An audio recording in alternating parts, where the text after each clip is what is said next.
अंतर्गत ही रामधून आपल्या पेंढरी या गावात आलेली आहे। इथल्या विद्यार्थ्यांना आग्राची पालकांना आग्राची विनंती आहे की दर रविवारला एक रविवार भागीमारी आणि एक रविवार पेंढरी।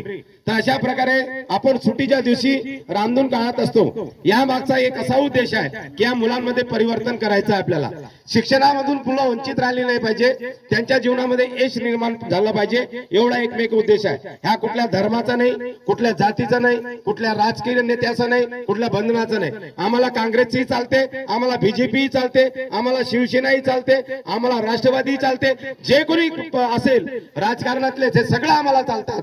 आम्हाला या काही याच्यातला भेदभाव नाही, कुठल्याही जातीचा चालते, आम्हाला याचा जातीचाही भेदभाव नाही, कुठल्याही धर्माचा चालते, याचा धर्म फक्त एक पाहिजे, विद्यार्थी। आम्ही विद्यार्थ्यांसाठी काम करतो।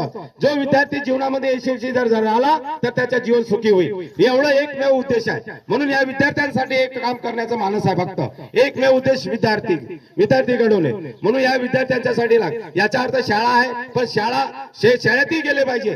तर शाळेत गेल्यानंतर सुट्टीच्या दिवशी इकडे तिकडे भटकतात, इकडे तिकडे फिरतात, हे सुट्टीच्या दिवशी इकडे तिकडे फिरू नये, हे याच्यामध्ये गुंतून राहावं। यांचा आम्ही अभ्यास सुद्धा घेतो।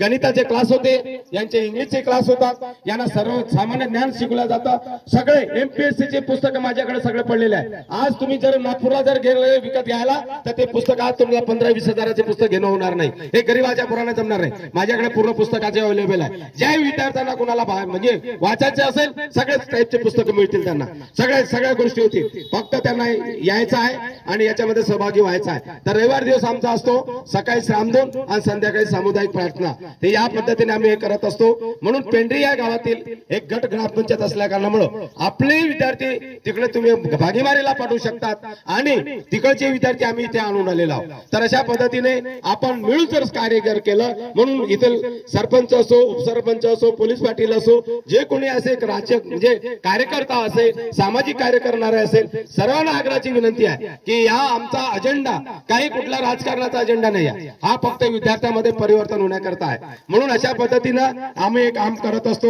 जय गुरुदेव, बोलो वंदनीय राष्ट्रसंत तुकडोजी महाराज की, कर्मवीर गाडगे महाराज की, बोलो रबाई सब संतन की, आज के आनंद की। जय गुरुदेव, जय गुरुदेव। धन्यवाद।